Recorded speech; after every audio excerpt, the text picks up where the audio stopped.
Ate Grace, tulungan mo ako. Hindi na mauulit. Maawa ka. Tulong! Anong tulong ang pinagsasasabi mo? Muntik mo na kaming patayin, Jenny! Kung akala mo madadala mo kami sa paiyak-iyak mo, pas nagkakamali ka. Hindi mo lang pinatay si Suzy. Pati kami ni Kuya, balak mo rin patayin. Hindi ko sinasadya. Hindi ko makontrol ang sarili ko. Parang awa niyo na. Tulungan niyo ako. Gutom at uhaw na ako. Gutom na gutom? Pagkatapos mo ubusin ulit lahat ng laman ng ref? Ano naman ang gusto mong kainin? Tao? Laman loob ng tao? Huwag kami, Jenny. Hindi mo na kami mauuto. Kahit pa magmakaawa ka pa dyan. Paano kung ang taong pinatuloy mo sa inyong tahanan ay hindi pala mapagkakatiwalaan? Paano kung ito ang magiging dahilan ng bangungot hindi lang sa'yo, kundi pati na rin sa mga kapatid mo? Nang dahil sa desisyon mong patuloyin ang hindi mo pa kilalang tao, ay nasaktan ka at ang pamilya mo. Magiging sapat ba itong karanasan para maging mas maingat ka sa pagkilatis ng mga tao sa paligid mo? Huwag po, Kuya. Patawarin niyo po ako. Hindi ko na po uulitin. Ilang beses mo na bang sinabi na hindi mo na uulitin, ha, Jenny? Natatakot ka naman pala pagalitan. Pero ginagawa mo pa rin eh. Hindi ka naman namin pinagdadamutan. Pero parang wala kang pakialam kahit na maggutom ang iba dito sa bahay. Inubos mo na lahat ng karne sa ref sa isang gabi lang. Ano yun? Kumakain ka ba habang tulog kami? Pambihira.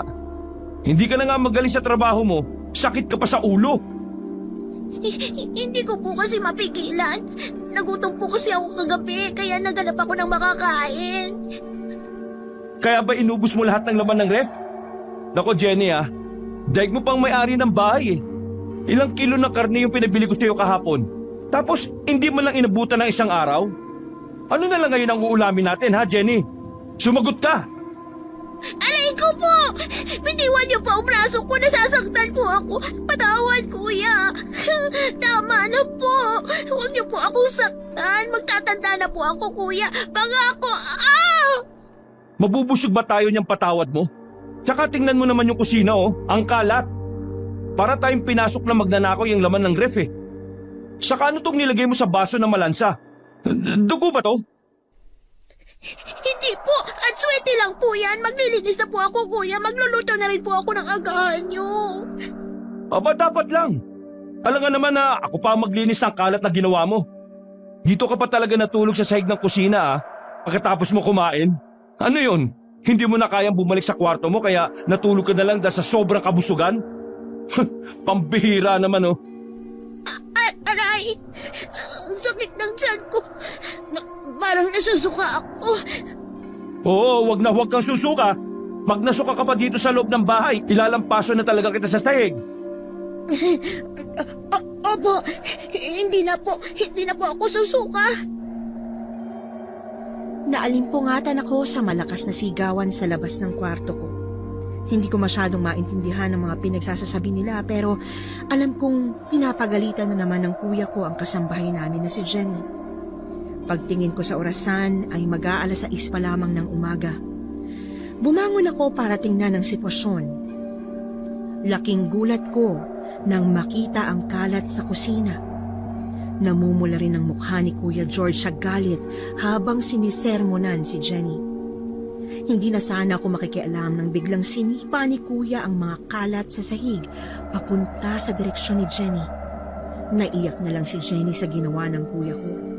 Hindi naman mainitin ang ulo ni Kuya pero oras na mapuno ito ay para siyang bulkan na sasabog.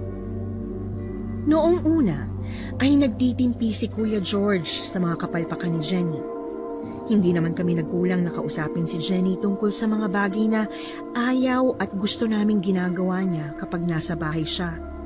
Hindi ko lang masabi kung talaga bang hindi nakikinig itong kasambahay namin o sadyang mahirap lang para sa kanyang gawin ang mga bilin namin. Kuya, ano na naman bang nagawa ni Janet? Ganyan ka na lang magalit. Kung ano man yan, hayaan mo na. Pagsabihan mo na lang, hindi mo siya kailangang saktan. Oh, Grace, gising ka na pala. Sinasabi mo lang yan dahil hindi mo pa alam ang ginawa ni Jenny. Sabihin mo nga dito kay Grace kung ano yung ginawa mo. Ate Grace, pasensya na po kung kinain ko lahat ng laman ng ref. Susubukan ko po na hindi na po maulit. Naku naman, Jenny, para yun lang eh. Hindi mo naman siguro literal na inubos ang laman ng ref, di ba? Anong hindi? Tumingin ka nga sa sahig. Sa tingin mo ba hindi pa ito lahat ng lalagyan ng mga pagkain at hilaw na karne sa ref? Nagising ako sa ganitong kalat. Si Jenny, natutulog pa yan dito sa sahig habang nakabukas yung ref na wala ng laman. Ano na ngayon nakakainin natin? Mang isang linggo na supply na sana natin yun ng ulam eh. Hindi ko po talaga sinasadya. Wala rin po ako maalala, ate. Nagising ako rito at narinig ko ng boses ni kuya. Sinasabi ko na nga be. Eh sana naghanap na lang tayo ng bagong pamalit sa kanya, Grace. Ilang beses ba natin siyang kailangang intindihin sa mga ginagawa niya? Pinapasweldo naman natin siya ng tama, pero ganyan pa rin ang ginagawa niya. O siya, tama na yan, kuya. Wala naman tayong magagawa.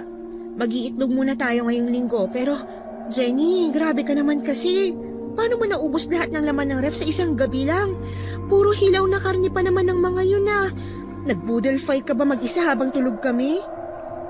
Hindi po. Hindi ko rin po alam kung paano ko po naubos yun eh. Isa pa talaga, Jenny ah.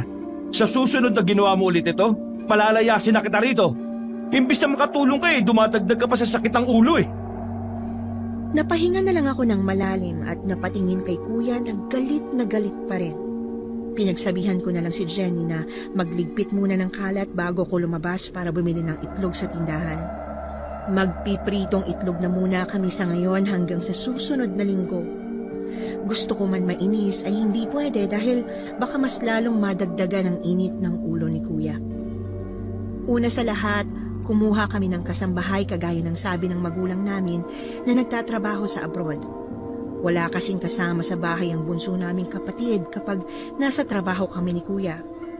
Hindi naman nagkalayo ang edad namin ni Gigi pero dahil espesyal siya at kailangan niya ng makakasama sa bahay, kaya naman napagpasyahan namin na magkaroon ng kasambahay para hindi siya nag-iisa. Pagbalik ko galing tindahan ay hindi pa rin tapos si Jenny sa pagliligpit. Naliligo naman si kuya sa banyo habang si Gigi ay tulog pa rin. Ako na lang din ang nagprito ng itlog at nagsaing. Napailing ako nang mapagtanto kong mukhang mas dumami pa ang mga gawain sa bahay simula nang tinanggap namin si Jenny sa trabaho. Gigi, kuya! Halina't mag-agahan na tayo. Jenny, sumabay ka na rin sa amin pagkatapos mo dyan, ha? Salamat, ate. Ate, anong ulam natin? Piniritong itlog. Di ba, paborito mo to, Gigi? Halika na, kumain tayo habang mainit pa ang kanin, ha? Wala na po bang pork chop? Nako, Gigi, huwag ka na maarte. Anong pork chop eh? Wala na nga laman yung ref natin. Kumain ka na lang kung anong meron sa lamesa. Hindi na umimik si Gigi kaya ninitian ko na lang siya. Maya-maya ay napatingin ako kay Jenny na maganang kumakain sa tabi ko.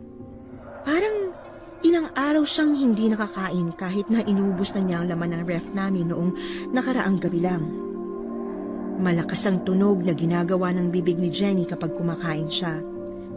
Hindi ko masasabi kung sarap na sarap ba siya sa pagkain gayong pritong itlog lamang ito at kanin o natural ba sa kanya na kumain ng ganito. Minsan ko lang din kasi nakakasabay si Jenny sa hapag dahil madalas akong wala sa bahay. Kaya hindi ko maiwasan na mapailing na lamang habang pinapanood siyang kumain. Nang sumunod na araw ay wala akong pasok kaya natulog ako hanggang tanghali. Pagkagising ko ay naglalaga si Jenny ng itlog para uulamin namin. Naglalaro naman si Gigi sa labas kasama ang alaga nitong aso na si Susie. Pagkatapos ko magmumog at maghilamos ay lumabas muna ako para magpainit saglit at magpahangin na rin. Habang nasa labas ay hindi ko maiwasang marinig ang pinag-uusapan ng kapitbahay namin. Ayon sa chismis, may pagala-gala raw na magnanakaw. Nanloloob daw ito tuwing gabi para patayin ang mga alagang hayop ng mga taga rito sa amin. Papasok na sana ako nang may biglang sumigaw. Pagtingin ko ay nakita ko ang kapitbahay namin na si Aling Rosie. Takot na takot itong nakatingin sa mga halaman na nasa bakod nila. Hindi ko mapigilang makiusyoso para malaman kung anong nangyayari. Mas mabuti na rin yung may alam kesa magugulat ka na may kinakaharap pala na problema dito sa lugar namin. Maya-maya pa ay nagsilapitan na rin ang iba pang mga tao. Nakisiksik na rin ako para tingnan kung ano bang pinagkakaguluhan nila sa bakod ni Aling Rosie. Napatakip ako ng bibig nang makita ko ang alagang manok ni Aling Rosie na warak ang tiyan. Wala na itong laman loob at dugo. Ito pa naman ang pinagmamalaki ni Aling Rosie na hybrid na manok dahil sa laki nito. Halos mahimatay naman si Aling Rosie dahil sa nangyari sa alaga niya. Nagsimulang magpahayag ng opinyon ng mga naroroon. Noong una ay tungkol lang sa nawawalang hayop pero nadagdagan na naman ang tsismis. May ibang nagsasabi na baka aswang ang may gawa nito pero marami naman ang hindi sumang-ayon dahil sa paniniwala nilang hindi totoo ang mga aswang. Pagkatapos noon ay nadagdagan pa ang mga tao kaya napagdesisyonan ko nang umalis. Uuwi na sana ako nang may tumawag sa akin. Paglingon ko ay nakita ko si Francis, ang kaibigan at kababata namin ni Kuya. Grace, andyan ba kuya mo? Wala nasa trabaho. Baka mamaya pa uuwi yun. Ganun ba? O sige, babalik na lang ako mamaya. Ay, o nga pala. Alam niyo na ba yung kumakalat na balita? Alin? Yung tungkol ba sa nakawan ng alagang hayop o sa aswang na pumatay sa hybrid na manok ni Aling Rosie? Mukhang alam mo na pala. Mag-iingat kayo ha, lalo ka na at si Gigi. Mahirap na baka kayo yung isunod ng kung sino man na may gawa nito. Ano naman ang mapapala niya sa amin? Wala naman kaming alagang hayop maliban kay Suzy. Huwag mong sabihing naniniwala ka sa mga aswang. Naku Francis, hindi naman totoo siguro yun, di ba? Mas mabuti na rin yung nag-iingat. Tsaka, bakit mo naman nasabi na hindi totoo yung mga aswang? Basta, mag-iingat kayo ha. Sabihin mo na rin sa kuya mo na huwag siya magpapagabi kapag umuuwi. Hindi natin alam kung ano na yung nangyayari sa panahon ngayon eh. May problema ba? Ay, 5 na nga sa mga alaga namin baka ang namatay eh. Katulad ng manok ni Aling Rosie, warakan tiyan at wala na ring laman loob. Pati dugo ng mga to, parang sinimot na rin hanggang sa huling patak eh. Kanina lang, nawala ulit yung bagong ipinanganak na baka. Hindi ko lang alam kung parehong may gawa nun ha. Yung 5 baka kasi, naiwan yung katawan nila. Pero yung kaninang umaga talaga eh, hindi na namin nakita eh. Ganun ba? Sayang naman yung mga baka. Sinubukan nyo na bang bantayan para mahuli ang may gawa nun? Yun na nga, sabay na namatay yung 5 baka. Yung isa naman kanina, hindi inaasahan yun. Kaya nga gusto ko sana makausap ang kuya mo para itanong kung pwede ba nasamahan niya ako magbantay kapag day off niya eh. Ngaso, kayo naman ni Gigi ang wala makakasama. Mas delikado yun. Kasama naman namin si Jenny. Yung kasambahay na kinuha namin nung nakaraan lang. Wala kasi kami mapag-iwanan kay Gigi kaya sabi nila mama, kumuha na muna kami ng kasambahay. Sasabihin ko mamaya kay kuya na pumunta ka ha? O sige. Salamat. Ay, eto pala Grace. Baka makatulong ito sa inyo. Ha? Ano naman to? Anong gagawin ko dito? Uri ng kawayan yan. Mag-ingat ka at baka matusukan yan. Matulis ang dulo niyan. Pwede yung palumuti at pwede ring panglaban sa aswang. Aswang na naman. Hindi naman kasi totoo yun. Basta tanggapin mo na lang yan. Malay mo makatulong sa'yo. O sige na, aalis na ako ha. Pagkatapos ko kumaway kay Francis ay nagkibit balikat na lang ako at pumasok na rin sa bahay. Itinabi ko ang binigay niyang maliit pero mahabang kawayan. Wala naman kasi kaming dapat ipag-alala dahil wala kaming alagang hayop maliban sa asong si Suzy. At base sa mga sinasabi ng mga tsismosa sa paligid ay masyadong eksaherada ang mga kwento. Sino naman kasi ang manluloob para lang patayin at ubusin ang dugo ng mga alaga nilang hayop at kambing? Baka naman malaking ahas lang o kung ano mga hayop ang gumawa nun sa mga alaga nila. Pero kung pati ang mga alagang baka nila Francis ay apektado, baka tao talaga ang may gawa nito para takutin lang ang mga residente sa lugar namin. Natawa na lang ako at naisip na hindi naman siguro totoo ang mga aswang na siyang hinihinalang salarin ng mga taga rito sa amin. Dumiretso ako sa kusina upang uminom ng tubig nang maabutan ko si Jenny na may kinakaing mahaba at mapula. Halos isubsob na niya ang mukha niya sa bowl. Nagulat pa nga siya nang mapansin ako kaya mabilis siyang tumalikod. Napailing na lang ako sa inakto ni Jenny. Akala naman niya siguro hihingan ko siya. Hindi mo naman kailangang itago yung spaghetti mo, Jenny. Hindi naman ako hihingi eh. Tsaka, may tinidor naman tayo, hindi mo kailangan kamayin yan. Tingnan mo oh, pati yung kamay mo may sauce na. Sino ba naman ang magkakamay ng spaghetti? Ay nako. Okay lang ate, malapit ko na rin naman maubos. Saan ka ba kumuha niyang spaghetti? Sana sa susunod magluto ka na lang ng marami para lahat tayo makakain at hindi mo na kailangan magtago ng kinakain mo. O siya, bilisan mo na dyan habang wala pa si Gigi.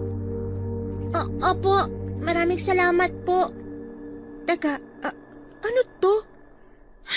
Dugo ba yung nakakalat sa sahig? Dugo ba yan o sauce ng spaghetti? Pasensya na po, ako na po maglilinis niyan. Baka natapon ko po kanina. Ay Jenny, yung itlog ba naluto mo na? Tumango naman si Jenny. Maya-maya pa ay natapos na rin siyang kumain. Agad niyang hinugasan ang bowl na ginamit niya.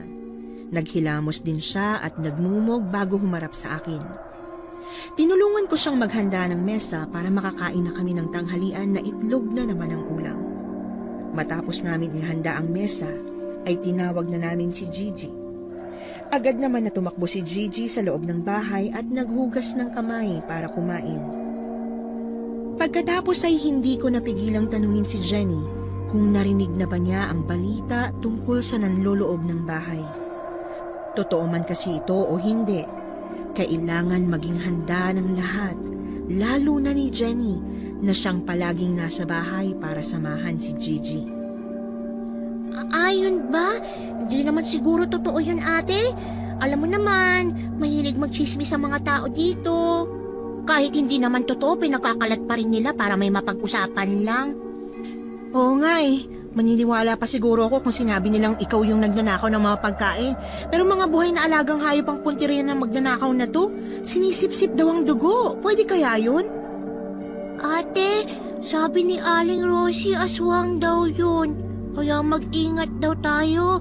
Baka sa susunod, dito naman pumunta yung aswang sa atin. Nako Gigi, huwag kang magpapapaniwala kay Aling Rosie.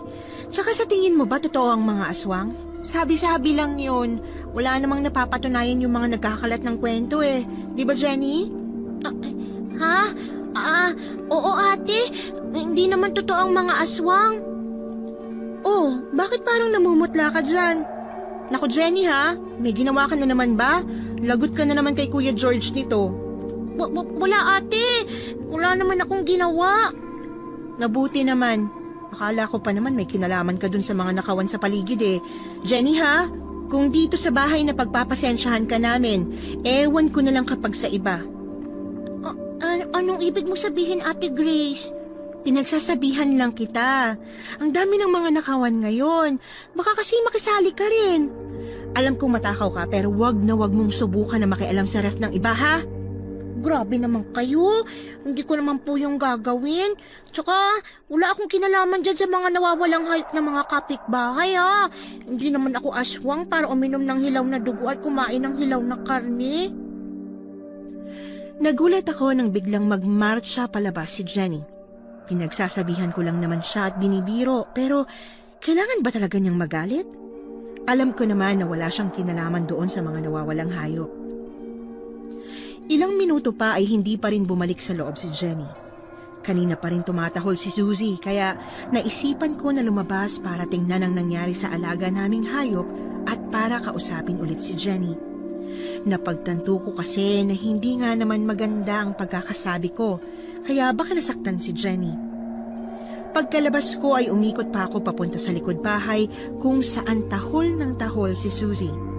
Hindi ko rin mahanap si Jenny kaya naisip ko na baka magkasama sila ng aso. Madalas kasing tinatahol ni Susie si Jenny kahit na wala namang ginagawa ang huli. Tawag ako ng tawag sa pangalan ni Jenny pero hindi ito sumasagot. Napatigil ako nang may nakita ako sa unahan. Si Jenny at si Susie ay gumugulong sa lupa. Hindi ko alam kung matatawa ba ako o mag-aalala. Hindi ko mapaniwala ang nagawang makipaglaban ni Jenny sa aso at nakipagkagatan pa talaga ito. Kagat-kagat ni Susie ang braso ni Jenny habang si Jenny naman ay kinakagat din ang tenga ng aso. Noong una ay natatawa pa ako hanggang sa may napansin akong kakaiba kay Jenny. Naglalaway ito at nanlilisik ang mga mata habang nakikipagbuno sa aso. Parang wala ring balak si Jenny na bitiwan ng tenga ni Susie na nagsimula ng magdugo. Jenny! Itulak mo pala yung si Susie, hindi mo naman kailangan makipagkagatan dyan sa aso. Ano ba? Nagtudugo na kayo pareho, oh! Ate, ano po bang nangyari kay Susie? Kinain ni Ate Jenny ang tenga ni Susie. Ate Grace, pigilan mo siya. Diyos mio, Jenny! Ano ba yung ginagawa mo? Bitiwan mo na si Susie para bitiwan ka na rin niya. Hala! Bakit mo kinagat ang tenga niya? Jenny, maghunos dili ka! Hindi pagkain si Susie! Wala akong pakialam. Nakakainis na itong asong to. Palagi na lang niya ako tinatahol kahit wala naman akong ginawang masama. Tingnan na lang natin kung magagawa pa niyang tumahol kapag wala na ang isang tenga niya. Ate, kinakain ni Ate Jenny ang tenga ni Susie. Wala nang tenga si Susie. Gigi, hinaan mo lang ang boses mo. Jenny, tama na yan! Hindi na nakakatuwa yung ginagawa mo. Bitiwan mo si Susie ngayon din at iluha mo na yan. Iluha mo yung kinagat mo tenga niya. Sige ka, kung hindi ka susunod pa, aalisin na kita dito ngayon din. Nakita kong tumingin sa akin si Jenny na galit na galit. Hindi ko na lang yun pinansin hanggang sa pakawalan niya si Susie. Mapapahinga na sana ako ng malalim nang mapansin ko na hindi niluwa ni Jenny ang kapirasong tainga ni Susie. Nagulantang ako ng kainin at lunukin pa niya ito sa harapan namin ni Gigi na mas lalong kinaiyak ng bata. Samantala, nang tingnan ko ang braso ni Jenny, ay napansin kong wala itong sugat kahit na nakita kong dumudugo ito kanina nang kinagat ni Susie. Pagkatapos ng mga nangyari ay minabuti kong huwag muna sabihin kay Kuya George ang nangyari. Baka kasi maubos na talaga ang pasensya niya kay Jenny. Hindi ko na rin makausap si Gigi dahil nagkulong ito sa kanyang kwarto kasama ang kanyang alaga. Wala rin sinabi si Jenny matapos ko siyang pagalitan. Tanging paghingi lang ng patawad ang paulit-ulit niyang ginagawa. Kinagabihan ay 3 lang kami na naghapunan. Masama raw kasi ang pakiramdam ni Gigi kaya maaga siyang natulog. Kahit pa ilang beses ko siyang kinumbinsi na masarap ang ulam ay ayaw pa rin ni Gigi na kumain. Hindi rin nakatiis si Kuya George kaya bumili ulit siya ng 5 kilo ng karne ng baka at 5 kilo ng karne ng baboy para may pang-ulam kami ngayong linggo at hindi na puro itlog.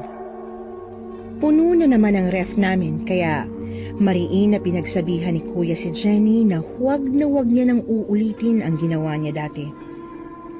Habang nasa hapag ay pinagsabihan din kami ni Kuya na magdoble ingat dahil nga sa mga kumakalat na chismis na may nanloloob. Nasabi niya rin na nagkita na sila ni Francis pero hindi siya pumayag na samahan ito dahil ayaw niya kaming iwan sa bahay na walang kasamang lalaki. Nagpapasalamat din ako dahil hindi aalis si Kuya. Medyo natakot din kasi ako kay Jenny dahil sa kakaiba niyang kinilos. Pagkatapos ko makita kung paano niya kainin ang tenga ni Suzy, ay hindi na ako magugulat kung pati mga alagang hayop ng kapitbahay ay puntiryahin niya rin. Nang gabi ding yon ay hindi ako makatulog. Iniisip ko pa rin ang ginawa ni Jenny. Parang may kakaiba sa kanya na ngayon ko lang napansin. Hindi rin normal na kagatin at kainin niya ang tenga ni Suzy. Alam kong hindi sila magkasundo ng aso pero bakit naman niya gagawin yun? At sa harapan pa talaga ni Gigi. Mabuti na lang at hindi ko na sinabi kay kuya ang nangyari. Baka kung ano na naman ang gagawin niya kay Jenny. Sandali nga, bakit parang kanina pa tumatahol yung aso? Ano na naman bang nangyari kay Suzy? Ginamot ko naman yung sugat niya. Ang sarap! Ang sarap ng mga to! Grabe, sobrang sarap! Teka, si Jenny yun ah. Ano na naman bang ginagawa niya? Bakit parang sarap na naman siya? Hindi kaya... Naku, baka kung kinain na naman niya yung laman ng ref ah. Ang bango naman ito. Mas masarap talaga pag hilaw na karne. Pero mas masarap pa sana to kung dumudugo pa. Kailangan ko bilisan at baka abutan ako nila ate at kuya. Grabe ang lambot nitong karne. Dito lang talaga ako nakakakain ng masasarap na karne. Kung palaging may laman ng ref na ganito, hindi ko na sana kailangan pumunta sa kapitbahay para lang makatikim ng hilaw na karne. Jenny? Anong ginagawa mo? Bakit mo kinakain ang mga yan ng hilaw? Jenny, itigil mo na nga itong ginagawa mo. Hindi nakakabuti sa tiyan mo kapag kumain ka ng hilaw na karne. Ha? Pisting aso to. Tahol kasi ng tahol. Nagising tuloy si Ate Grace. Manta ka sa akin, ikaw ang isusunod ko. Nanlaki ang mga mata ko nang biglang sunggaban ni Jenny si Suzy. Yun ang una kong nakita matapos ko sindihan ng ilaw. Bago ko pa man siya mapigilan sa kung ano man ang binabalak niya sa aso, ay narinig ko na ang tunog ng nabaling buto ni Suzy. Tumigil na sa kakaalulong ang aso matapos nitong malagutan ng hininga. Napako ako sa kinatatayuan ko nang ilapag ni Jenny ang walang buhay na aso. Parang wala lang sa kanya matapos niya itong patayin at nagpatuloy na siya sa pagkain ng natitirang karne mula sa nakabukas na ref. Alam kong magagalit na naman si kuya at baka palayasin na nga niya si Jenny pero wala na akong pakialam. Pagkatapos ng mga nakita ko ay mas mabuting ang paalisin na si Jenny sa amin. Hindi siya normal at delikado kapag nanatili pa siya sa amin. Narinig ko na naman ang malakas na tunog sa tuwing kumakain si Jenny. Mas lalo akong nakaramdam ng pandidiri sa naririnig at nakikita ko. Hindi ako makagalaw habang pinapanood si Jenny na ubusin na naman ang laman ng ref. Buong akala namin ni Kuya ay niluluto muna niya ang mga karne bago ito kainin. Pero sa nakikita ko, kinakain ito ni Jenny ng hilaw at parang sarap na sarap pa talaga siya. Gustuhin ko man tumakbo para humingi ng tulong ay hindi ko magawa. Ayaw makisama at gumalaw ng katawan ko. Ilang minuto ang nakalipas ay tumigil na si Jenny sa kakakain. Humarap siya sa akin at tumuwad bago ngumisi. Bigla na namang nanindig ang mga balahibo ko sa ginawa niya. Parang nag-iba rin ang itsura ni Jenny. Nanlilisik ang mga mata niyang nakatingin sa akin. Napasinghap ako nang makita kong naglalaway pa rin si Jenny. Para siyang gutom na halimaw na handa akong sunggaban anong oras. Pinilit kong igalaw ang mga nangangatog kong binti habang hindi inaalis ang tingin ko sa kanya. Nagugutom pa ako. Gusto ko pa. Kuya, tulong! Tulungan mo ako! Gumising ka, kuya! Si Jenny! Huwag kang matakot, Ate Grace. Hindi na kita papahirapan. Hayaan mo kung tikman ang laman loob mo, ate. Lumayo ka! Lumayo ka sa akin, Jenny! Huwag kang lalapit! Gutom na gutom pa ako. Hindi na sapat ang pagkain sa ref para mabusog ako. Hayaan mo na akong kainin ka! Hindi! Kuya George! Kuya, gising! Oh, Grace. Ano ba yun? Anong oras na, oh? Jenny? Kuya, ikaw na lang kaya. Hindi na ako makapaghintay. Kahit isa lang sa inyo ang kainin ko, pwede na yon. Ilang araw na akong nagugutom simula nung kabilugan ng buwan. Hindi ko na kayang tiisin ito. Kailangan ko nang kumain ng hilaw na laman loob ng tao.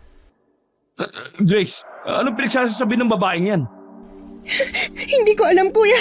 Basta nakita kong kinain niya ng hilaw ang mga karne sa ref. Pinatay niya rin si Susie. Hindi pa siya nakontento na kinain niya ang tenga ni Susie. Pinatay niya na rin to, kuya. Hindi normal si Jenny. Sinasabi ko na nga, be. May kakaiba sa babaeng yan, eh. Grace, punta mo si Gigi sa kwarto niya. At huwag kayong lumabas, ha? Ako nang bahala dito. Hindi pa natatapos ni Kuya George ang sasabihin nang bigla siyang inatake ni Jenny. Malakas na tinulak ni Jenny si Kuya sa pader. Natumba si Kuya George nang mawalan siya ng balanse.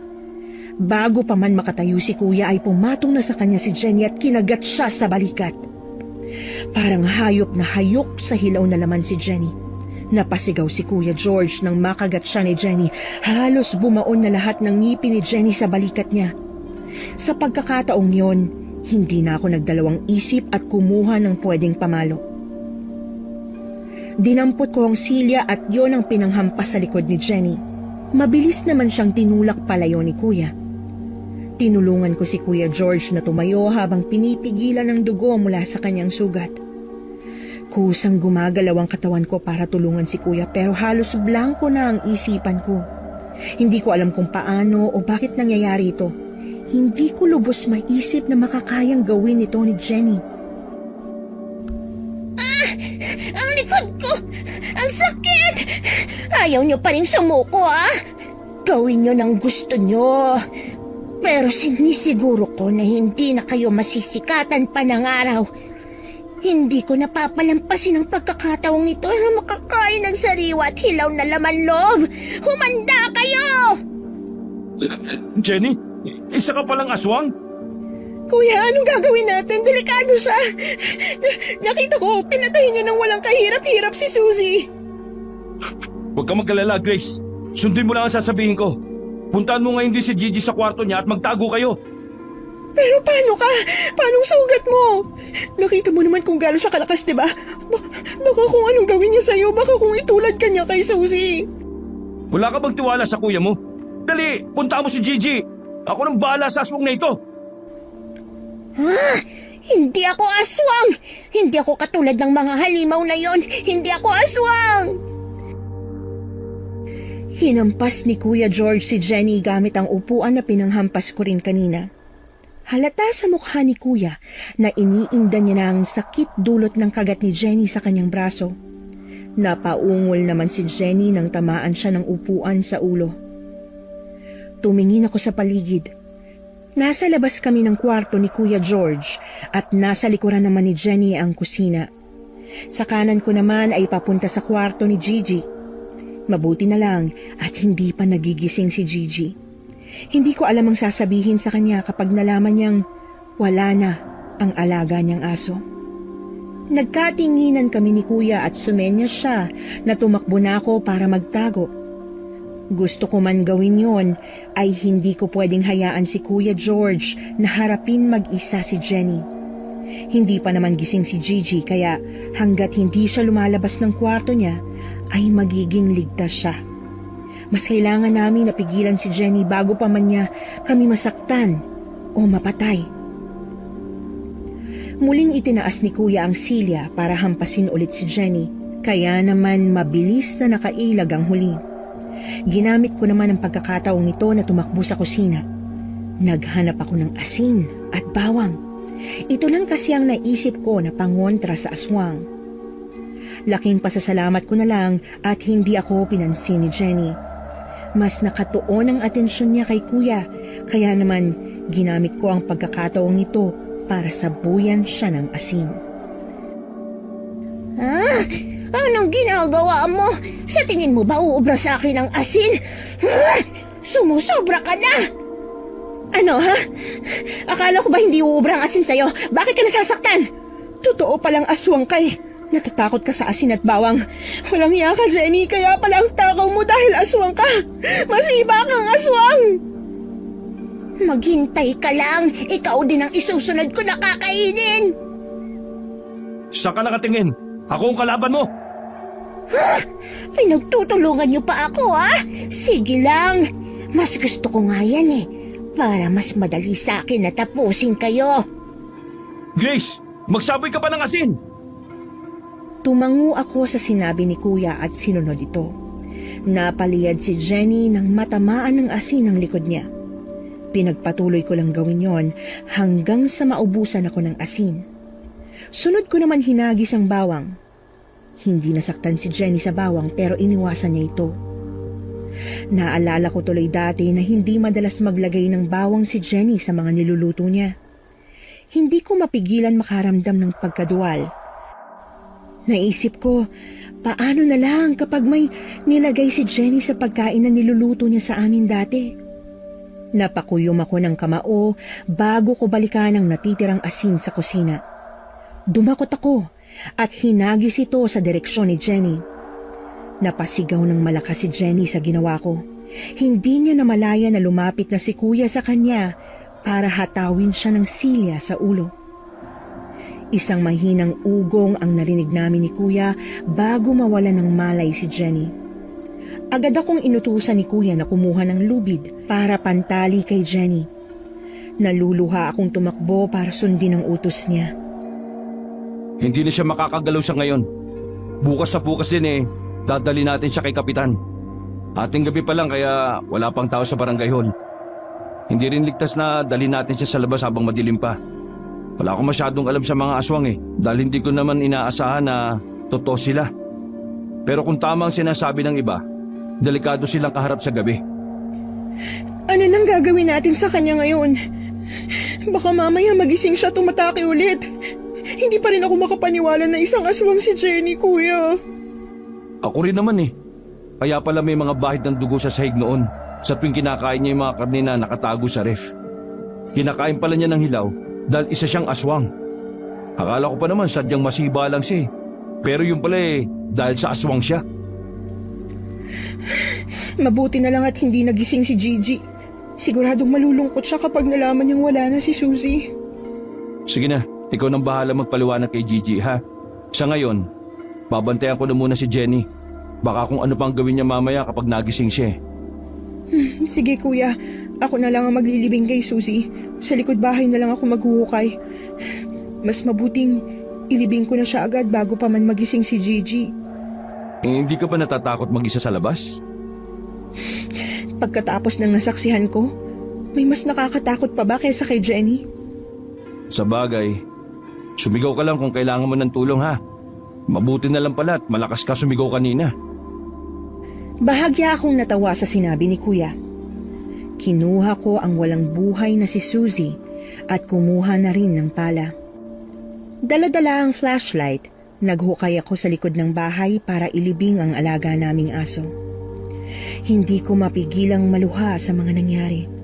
Marami akong gustong itanong kay Jenny. Naisip ko na paano kung hindi kami nanlaban ni papatayin at kainin ba talaga niya kami? Hindi ko inaasahan na may dahilan pala kung bakit sobrang takaw ni Jenny.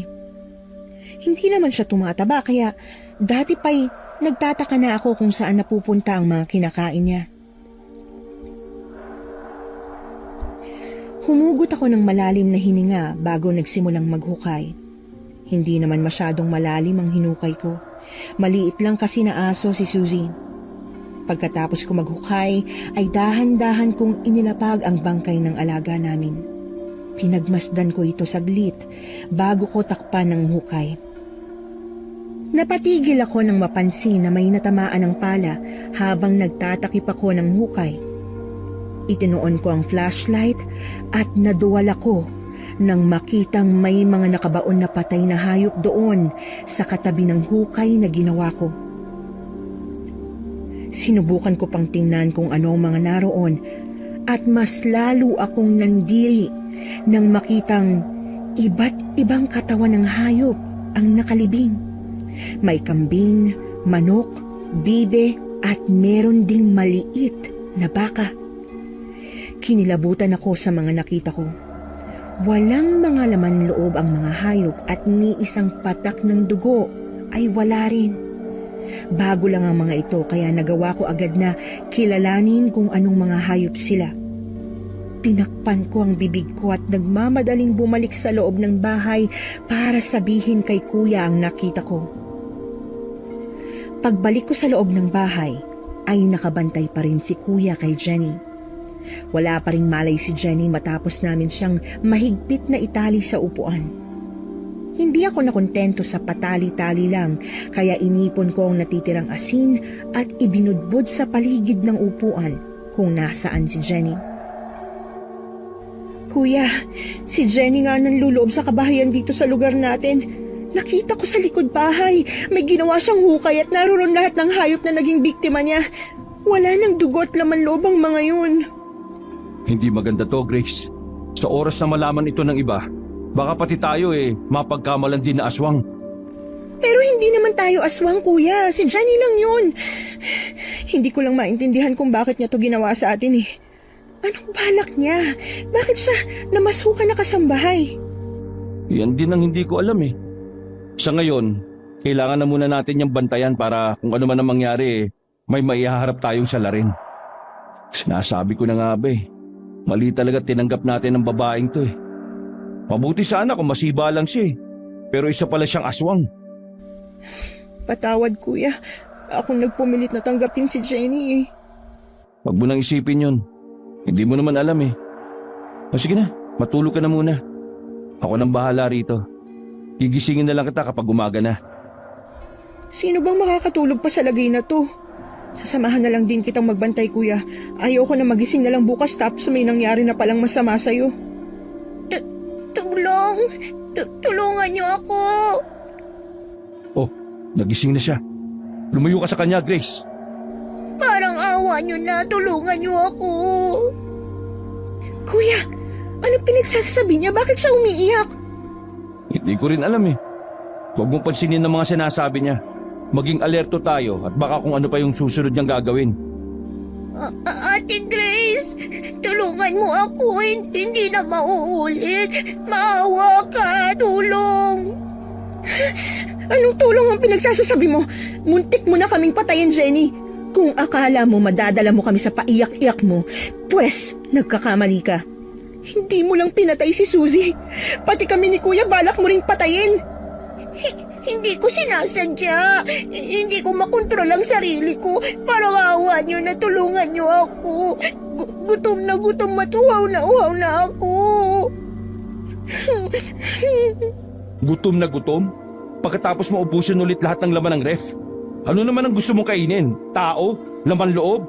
Huwag kami, Jenny. Hindi mo na kami mauuto.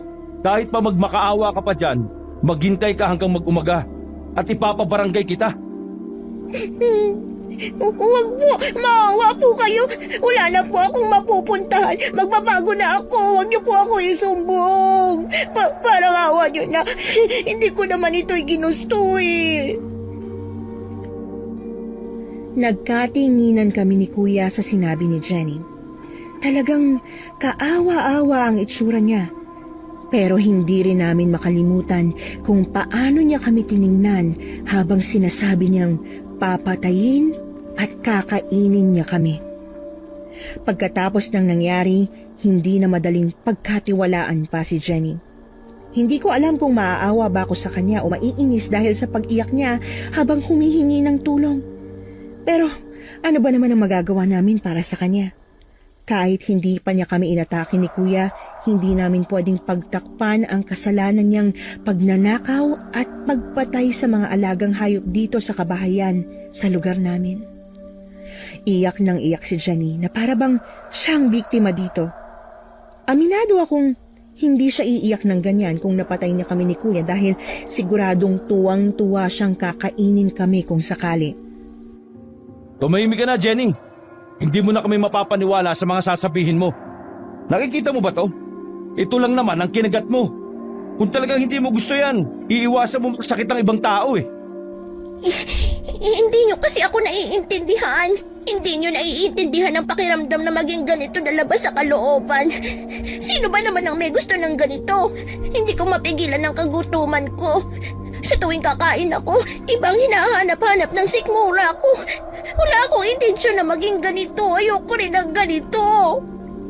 Pero Jenny, kahit ano pang sabihin mo, hindi na mababagong katotohanan na isa kang aswang.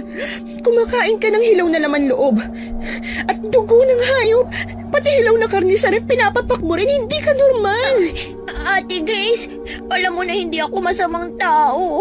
Wala akong intensyon na masama. Maawa ka sa akin, ate. Parang awa mo na. Kawalan mo na ako dito. Hindi pwede, Jenny. Pagkatapos ng ginawa mo pagtangkang patayin kami ni Kuya at natatakot na akong pagkatiwalaan ka. Muntik mo na kaming gawing hapunan mo, Jenny. Magpahinga ka na, Grace. Iwan mo na kami ng aswang na to. Ako nang bahala sa kanya. Kaya huwag ka na mag-alala. Anong balak niyong gawin sa akin? Papatayin niyo ba ako? Kung gano'n, patayin niyo na lang ako nang matahimik na rin ako mula sa sumpang ito. Tumigil ka na, Jenny. Hindi kami katulad mo na mamamatay tao. Kung marami ka nang nabiktima na tao, huwag mo kaming itulad sa'yo. Napapatay na lang basta-basta. Wala pa akong napatay na tao. Hindi ko rin kaya yun gawin. Hanggat maaari, iniiwasan ko yun gawin. Kaya hindi ko rin maintindihan kung bakit ko kayo nagawang atakihin eh. Patawarin niyo ako, kuya, ate. Hindi ko talaga sinasadya. Nawala lang ako sa sarili ko dahil sa sobrang gutom. Hindi ko na kasi alam ang gagawin ko. Naghahanap pa rin ako ng sariwang laman loob at dugo. Jenny, bakit ka kasi naging ganyan? Paano ka naging aswang? Kung hindi mo naman gusto ang mga nangyayari, bakit humantong ka sa ganito? Hindi ko mapigilan ang sarili ko na magtanong kay Jenny. Noong una ko kasi siyang makilala, ay alam ko na agad na mabait siya. Kaya nga hindi ako nagdalawang isip na kunin siya bilang kasambahay. Pero nitong mga nakaraang araw ay nagsimulang magbago ang ugali ni Jenny. Mataas pero hindi to na pati ang laman ng ref ay papatusin niya. Siguro totoo nga na dahil sa gutom ay nagawa niya ang mga bagay na yon, kasama na rin ang pagnakaw at pagpatay ng mga alagang hayop ng kapitbahay. Dati, normal naman akong tao. Nagsimulang magbago ang lahat ng mag-asawa ulit ang tatay ko. Matagal nang wala si nanay kaya hindi ko rin naman napigilan si tatay na mag-asawa ulit. Mabait naman si Donna, ang bagong asawa ni tatay. Pero sa likod ng kabaitan niya ay tinatago pala niyang totoo niyang pagkatao. Isang aswang si Donna at nais niyang magparami ng lahi kaya pinakasalan niya si tatay. Sinungalingan! Kung aswang ang bagong asawa ng tatay mo, hindi man lang niya ito namalayan? Sa kasamaang palad, hindi. Maganda si Donna, kaya lahat ng gusto niya ibinibigay ni tatay. Nalaman ko na lang na naging aswang na rin si tatay. At para hindi ko ipagsabi ang tungkol doon, ginagawa rin akong aswang ni Donna. Takot na takot ako kaya ako lumayas sa amin. Napadpad ako dito sa lugar niyo at namasukan pero...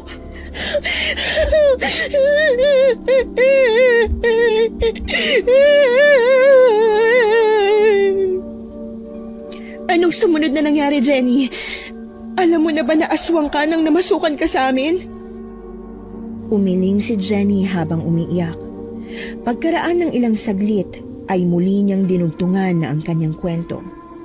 Ayon kay Jenny, wala naman siyang nararamdaman na kung ano nung una. Nagsimula lang daw ang pagbabago sa katawan niya noong kabilugan ng buwan. Naging agresibo siya at nagkaroon ng walang katapusang pagkauhaw at gutom. Dahil hindi alam ni Jenny ang gagawin, ay mas dinamihan pa niya ang pagkain sa pag-asang hindi na siya magugutom. Pero kahit na marami siyang nakain, ay hindi pa rin nawawala ang pagkalam ng kanyang sikmura. Hindi ko alam nung una kung bakit, pero sa tuwing pumupunta ako ng palengke, napapatigil ako sa tindahan ng karne. Hindi ko maiwasang maglaway at matakam sa mga nakasabit at tumudugo pang hilaw na karne. Naisip ko na kung sakaling kumain ako ng ganoon ay baka mapawi ang uhaw at gutom ko. Kaya ba pinuntirya mo yung mga karne sa ref? Pero hindi pa rin naging sapat ang mga yon, kaya nagsimula ka rin magnakaw ng mga alagang hayop ng mga kapitbahay. Ang galing mo rin Jenny? Pati kami dinamay mo eh.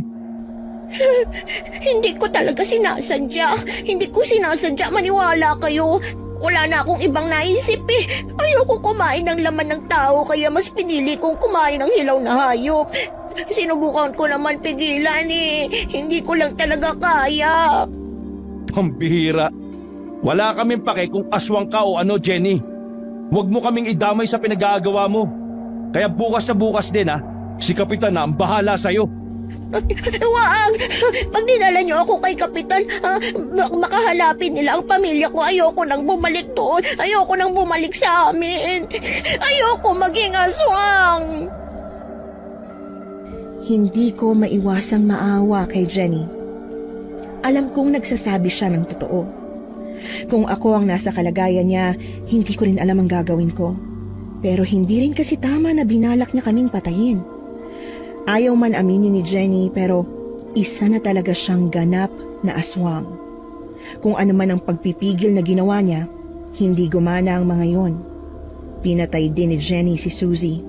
Akala ko noong una baliw lang si Jenny para patulan ng aso at kinagat pa niya ang tenga nito. Dala pala yon ng pagiging aswang niya. Naalala ko rin dati noong kumakain siya ng mahaba at mapula na akala ko spaghetti.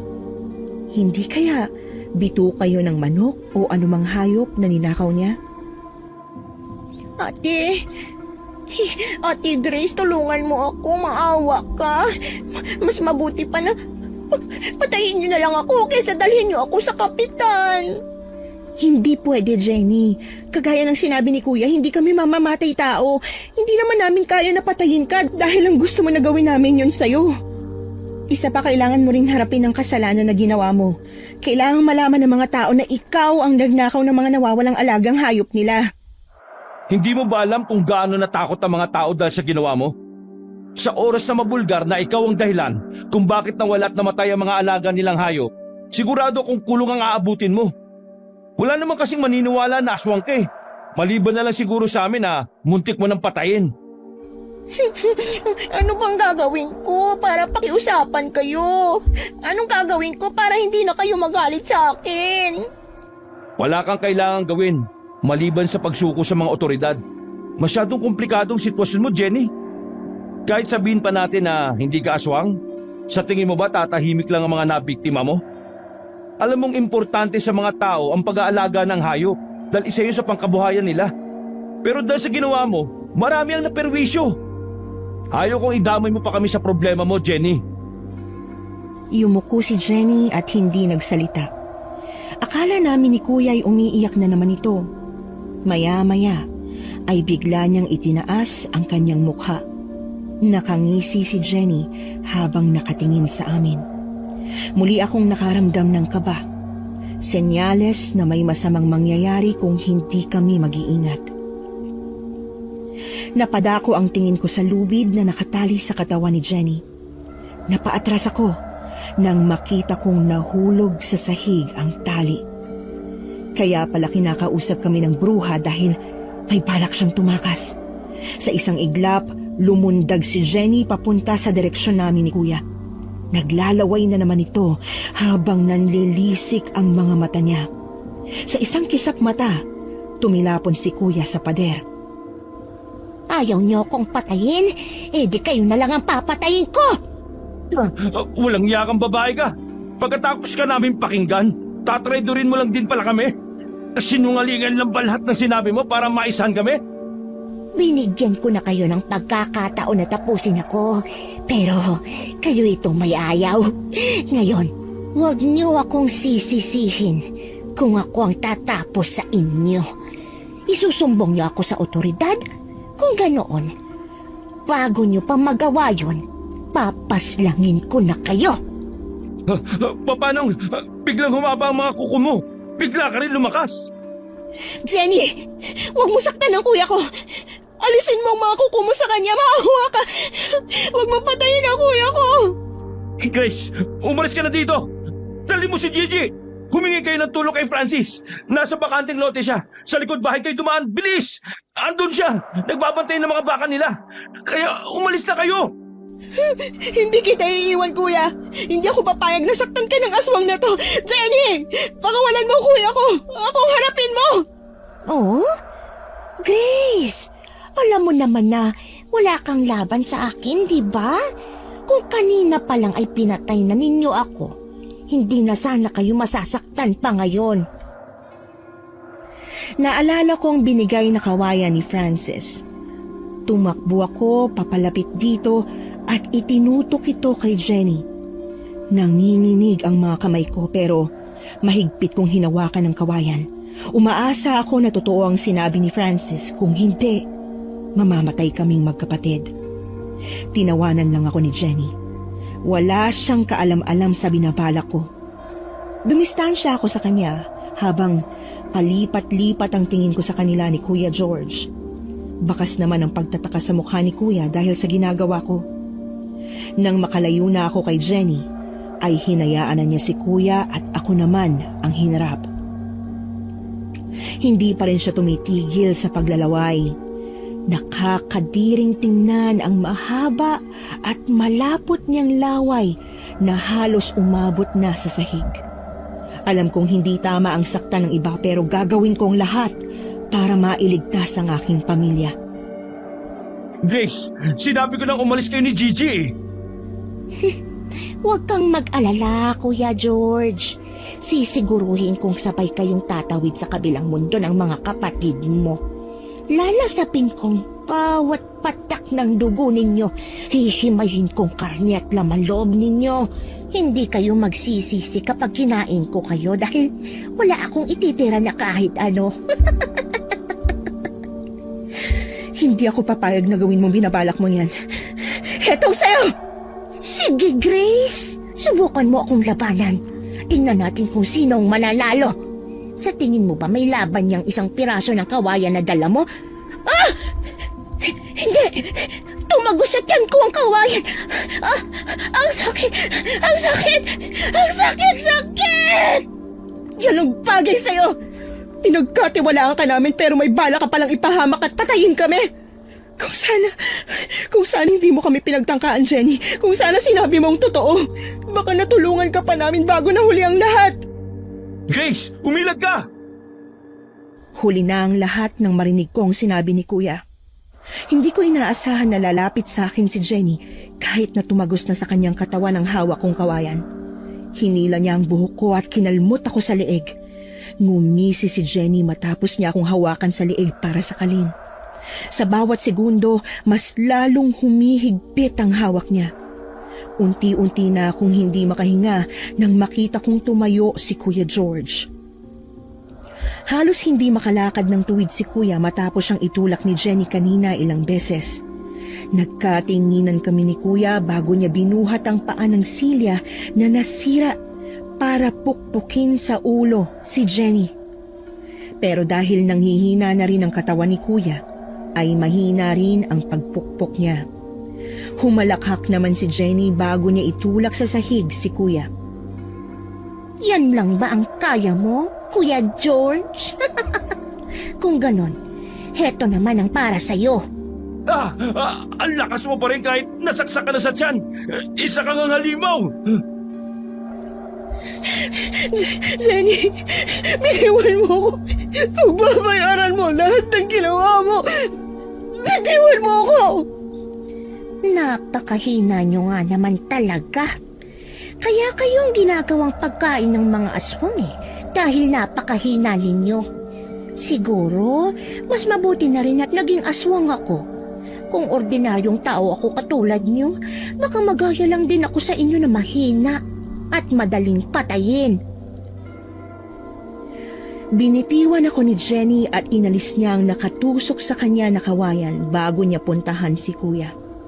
Galit na galit si Jenny nang pumaimbabaw siya kay Kuya para sakalin ito. Gusto ko man tulungan si Kuya pero hindi pa ako masyadong makahinga. Ilang beses akong inubo bago ako nakaipon ng lakas. Lumapit ako sa kanila at hinawakan si Jenny sa braso para hilahin siya palayo kay Kuya. Madulas ang balat ni Jenny at halos hindi ko siya mahawakan. Hindi ako sumuko at niyakap si Jenny mula sa likod bago siya hilahin. Halos maubos na ang lakas ko pero hindi pa rin gumagalaw si Jenny. Napatingin ako kay Kuya na nangingitim na ang mukha. Napaluha ako sa takot na baka mawala siya sa amin.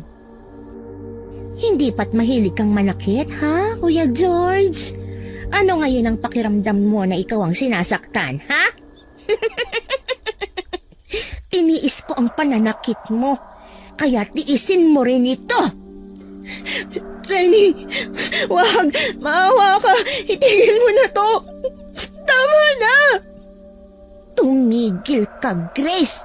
Pagkatapos ko sa kuya mo, ikaw naman ang isusunod ko. Kuya? Ate? Anong nangyayari dito? Gigi! Gigi! Bumalik ka sa kwarto, madali! Bumukas bigla ang pinto ng bahay. Hingal na pumasok si Francis. Nagulantang siya nang makita ang sitwasyon namin. Agad siyang lumapit kay Kuya para tingnan ang kalagayan nito. Hindi ko alam kung bakit nagpunta si Francis sa mga oras na yon pero laking pasasalamat ko na dumating siya. Hindi ko na alam ang gagawin ko lalo na't natuon ang pansin ni Jenny kay Gigi. Walang imik na binalot ni Francis ng damit niya ang sugat ni Kuya para pigilan ang pagdurugo nito.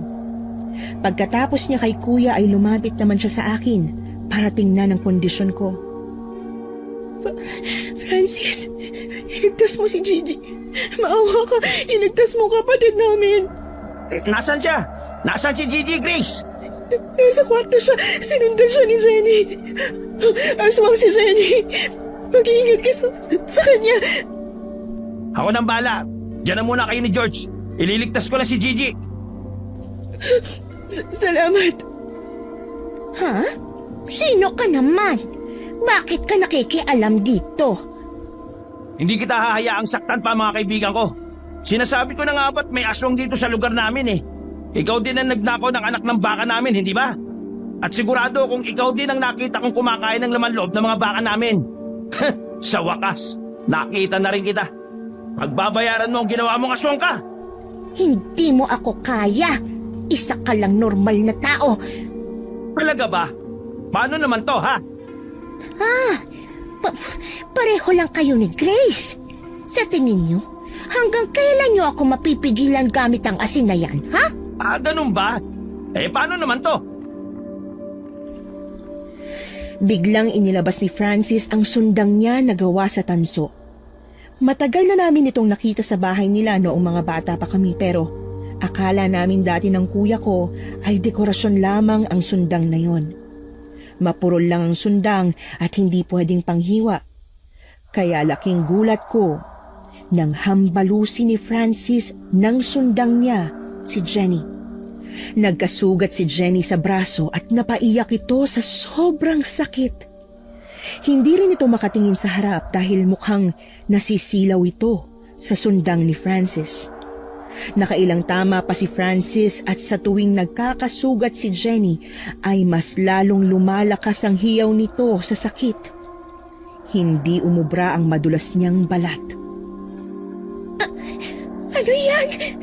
Bakit nasusugatan ako niyan? Ito'y gawa sa tanso. Hindi man matalim ang sundang ko, ay kaya ka naman itong sugatan. Bagay na bagay ito sa mga aswang na katulad mo. Eto ba? Ang sakit! Mas masakit pa to sa sugat na dinulot ni Grace. Papatayin ko kayong lahat. Papatayin ko kayo. Bakit hindi gumagaling ang sugat ko? Sinabi ko naman sa'yo, di ba? Para talaga to sa mga katulad mong aswang. Sa oras na masugatan ka, hindi agad gagaling ang sugat mo. Kaya sumuko ka na, Jenny. Kung ayaw mo na pugutan kita ng ulo. Itigil mo na to at sumuko ka na sa otoridad. Kailangan mo pa rin pagbayaran ng ginawa mong pagnanakaw. Francis, mag-iingat ka! Hindi basta-basta natatalo si Jenny! Alam ko, kaya may dala pa akong ganito. Inilabas ni Francis ang isang supot ng asin at ibinuhos ito sa mga sugat ni Jenny. Nagsisigaw si Jenny sa iyak hanggang sa magpagulong-gulong ito sa sahig. Paulit-ulit na humingi ng tawad si Jenny pero hindi namin siya pinakinggan. Sa galit nito ay nagsimula na siyang pagmumurahin kami. Inilabas naman ni Francis si Gigi sa kanyang kwarto at pinapunta sa akin. Niyakap ko ang kapatid ko na nanginginig na sa takot. Buong akala namin ay matatapos na ang lahat hanggang sa tumigil na sa kakaiyak si Jenny.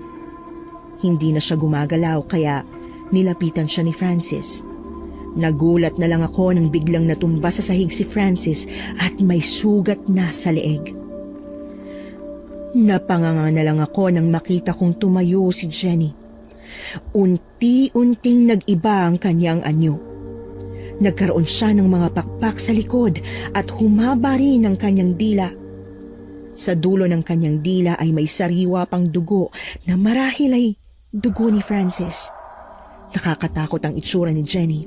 Malayong malayo na sa maganda at maamo niyang mukha na nakasanayan ko.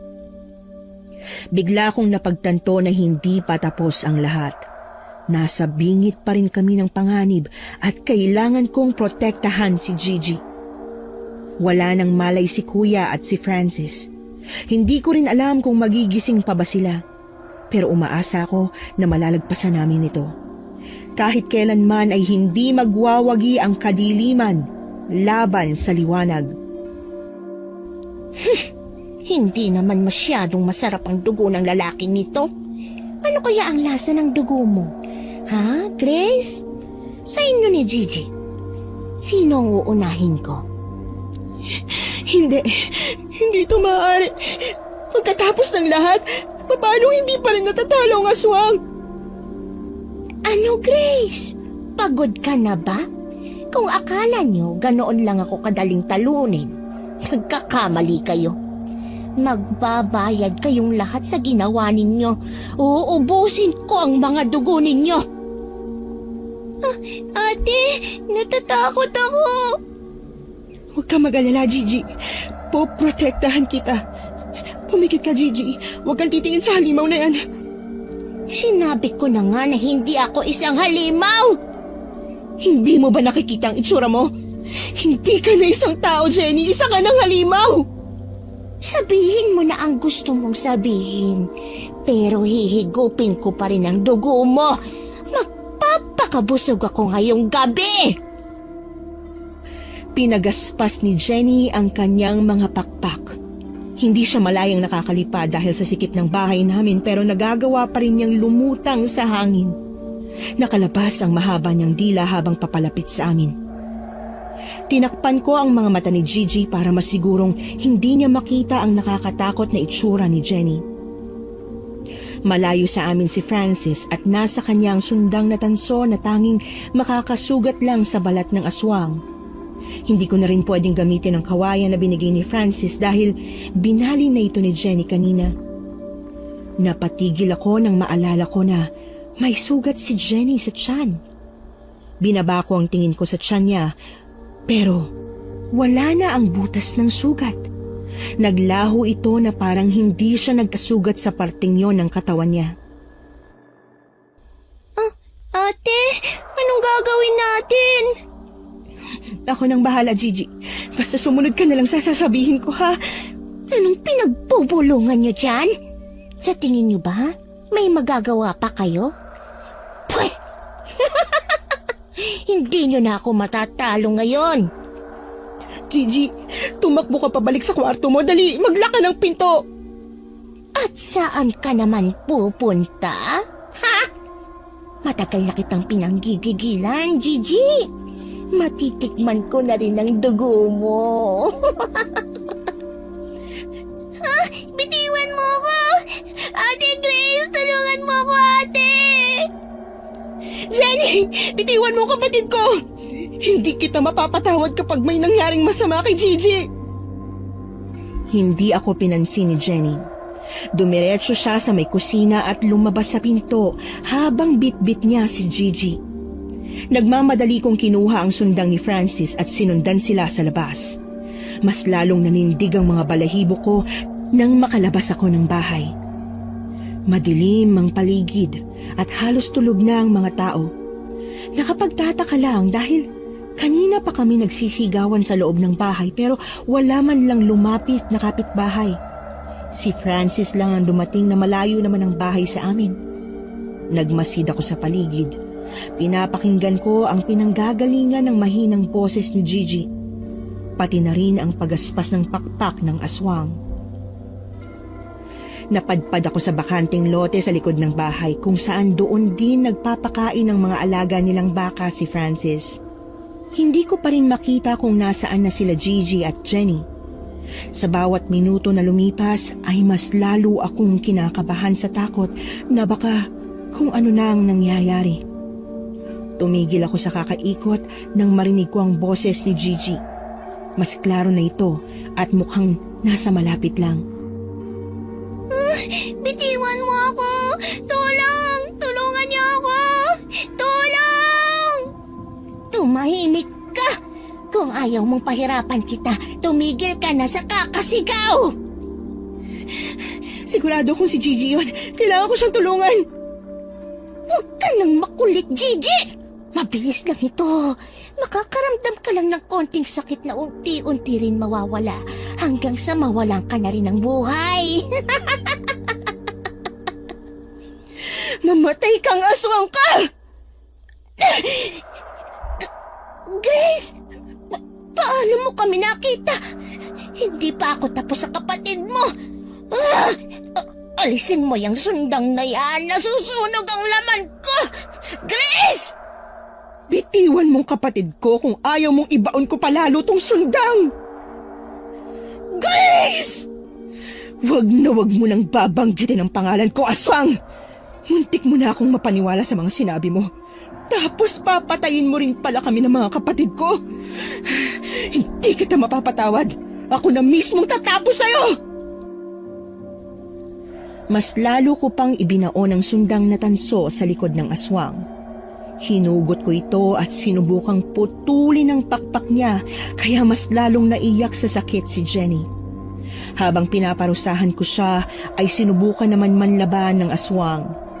Inilabas nito ang kanyang dila at ipinulupot sa aking leeg. Akmang tutusukin na sana niya ako sa ilalim ng baba ko gamit ang dulo ng kanyang dila nang hawakan ko ito at putulin. Nahiwa ng sundang ang dila ng aswang. Hindi nga ako masyadong nahirapan nang hiwain ko ito. Napaatras ang aswang kaya nakaalis si Gigi mula sa ilalim nito. Tumakbo si Gigi sa likod ko na nanginginig pa rin sa takot. Pinakalma ko si Gigi at sinabing, ako na ang bahala. Hindi na sinubukan pa na lumapit sa amin ang aswang kaya ako na mismo ang lumapit. Unti-unti akong lumapit sa umiiyak na aswang dahil sa mga natamo niyang sugat. Itinaas ko ang hawak kong sundang at pinagsasasaksak ang aswang. Sa mata ko, hindi na si Jenny ang kaharap ko kundi isang halimaw na may nakakatakot na anyo. Pilit naman na lumalayo ng aswang pero hindi ko siya tinigilan hanggat hindi ko naputol ang dalawa niyang pakpak. Magkahalong dugo at pawis ang nasa mukha ko matapos ko putulin ang mga pakpak ng aswang. Hindi ko siya tinigilan hanggang sa hindi na siya gumalaw. Napaluhod na lang ako sa pagod at takot. Hindi ko alam kung tama ba ang ginawa ko pero ang mas mahalaga sa akin ay protektahan ang pamilya ko. Hawak-hawak ko pa rin ang sundang nang tuluyan na akong mawala ng malay sa tabi ng aswang. Hindi ko alam kung ilang oras na ang lumipas. Nagising na lang ako na sumisikat na ang araw. Mabigat ang katawan ko kaya hindi pa ako agad nakagalaw.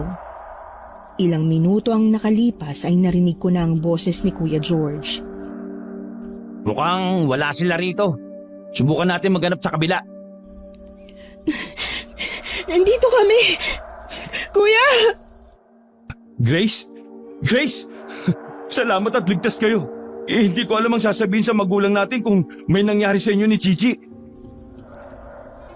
Kuya, napatay ko yata yung aswang. Ano? Nasaan na ang aswang? Nasaan na si Jenny? Nandito lang yun sa tabi ko kanina bago ako nahimatay eh. Wala na siya. Baka nakatakas ang babaeng yun. Pero huwag kang mag-alala, Grace. Sinabi na namin kay Kapitan ang tungkol sa nangyari. Ano raw ang sabi? Naniwala ba siya nang sabihin mo ang tungkol sa aswang? Hindi ko pinanggitan tungkol sa aswang. Sinabi lang namin ni Francis na nabaliw si Jenny kaya niya tayo inatake. Kung sasabihin ko na aswang si Jenny, baka tayo pang ipadala sa mental dahil walang maniniwala. Wala rin tayong saksi maliban kay Francis. Sa lakas ng sigaw natin sa bahay kagabi, wala man lang pumunta para tingnan ang nangyayari. Dahil yon sa angking kapangyarihan ng aswang. Hindi kayo naririnig ng ibang tao kahit na malapit lang kayo. Ginagamit ito ng mga aswang para hindi sila pagtulungan ng mga tao sa tuwing nangunguha sila ng biktima. Natahimik ako sa mga sinabi nila. May punto rin sina Kuya at Francis. Kahit siguro isalaysay namin ang nangyari ng nakaraang gabi, ay walang maniniwala. Kahit na ang mga kapitbahay namin ay walang pakialam kahit na nagsisigawan na kami sa loob ng bahay. Baka imbis na maniwala sila ay ipagkalat pa nila na nababaliw kami lalo pa'y may problema sa pag-iisip si Jenny. Tinulungan akong tumayo ni Kuya at inalalayan niya ako pabalik sa bahay. Si Gigi naman ay binuhat ni Francis. Napatingin ako sa sundang na hawak ko. Hindi ko pa rin ito magawang bitiwan. Kung hindi dahil sa sundang na ito ay baka nawala na ang mga mahal ko sa buhay. Pagdating namin sa bahay ay napatingin ako sa paligid. May mga bahid pa rin ng dugo sa sahig at dingding pero halos maayos na ang lahat. Napansin ko rin ang benda sa iba't ibang parte ng katawan ni na Kuya at Francis. Ayon sa kanila, nagpagamot muna sila sa klinik bago nila kami hinanap. Hindi kasi sila pinaalis ng kapitan hanggat hindi nagagamot ang mga sugat nila. Nalaman na rin ng buong barangay na si Jenny ang nagnanakaw ng mga hayop nilang nawawala. Dahil wala na si Jenny, ay wala na rin silang magawa. Hindi na rin nila kami siningil matapos nilang malaman na mas malala pa ang inabot namin kesa sa pagkawala ng mga alaga nilang hayop. Makalipas ang 2 linggo ay wala pa ring balita kay Jenny. May ibang mga tao na naniniwalang aswang si Jenny base sa mga isinalaysay ni Kuya kay Kapitan. Pero karamihan ay naniniwalang nabaliw lang ito dahil nakaranas ng matinding gutom. Hindi na muna ako pumasok sa trabaho, wala kasing kasama si Gigi. Napag-usapan din namin ni Kuya na magnegosyo na lang ako para kahit papaano ay may kasama si Gigi sa bahay.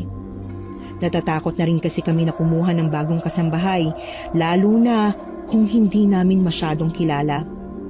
Wala rin kami makuha dito sa amin dahil halos lahat ay may kanya-kanyang pinagkakaabalahan. 1 buwan na ang nakalipas matapos ang pangyayaring yun ay nagulat na lamang ako nang umuwi si Kuya na may dalang balita. Ayon sa kanya, may nahuling kakaibang hayop ang mga mangangaso sa kabilang barangay. Ikinulong daw nila ito sa tuyong balon pero kinaumagahan ay wala na ang kakaibang hayop at napalitan ito ng magandang dalaga.